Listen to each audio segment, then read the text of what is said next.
oras. Mga bumabiyahe pa probinsya ngayong magbabagong taon, pila-pila pa rin sa mga estasyon ng bus. Ilang pasahero wala nang mabiling tiket.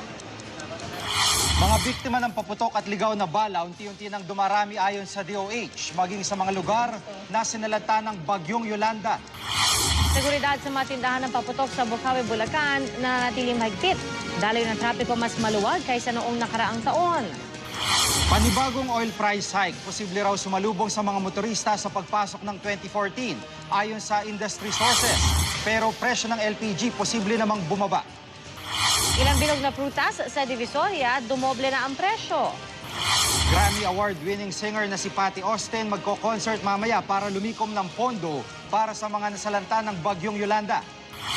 At beauty queen na si Shanti Supsup ikinasal na sa negosyanteng si Lloyd Lee. Yan at iba pang mga balita ngayon na dito sa 24 Oras Weekend.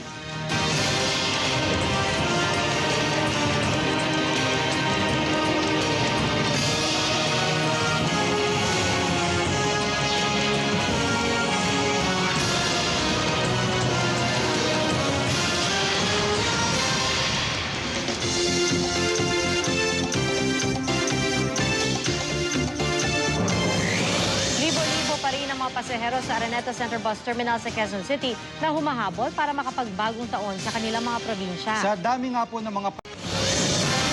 Susuro!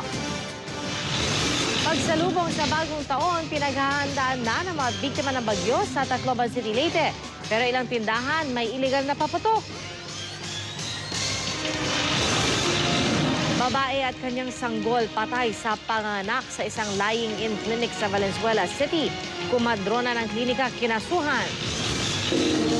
At tunghaya ng kasal ni na 2011 Miss Universe third runner-up Shanti Supsup at ang kanyang bagong asawa na si Lloyd Lee.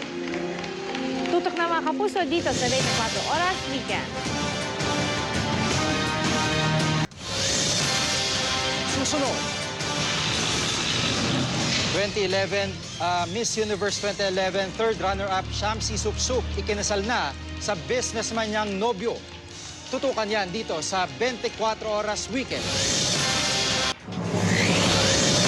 Salamat, Nelson. At para po sa iba pang balita, mag-logon lang sa aming website at tumutok din po sa Super Radio DCWB at iba pang istasyon ng RGMA. At sa mga Pinoy abroad, manood lang po ng GMA Pinoy TV, GMA Live TV, at GMA News TV International. Mula sa tahanan ng katotohanan, ako po si PR Canghel. Ako po si Jigo Manica, dito ang GMA, walang kinikilingan, walang pinoprotektahan. Walang kasinungalingan, serbisyong totoo lamang. At dahil hindi natutulog ang balita, Nakatuto kami 24 oras.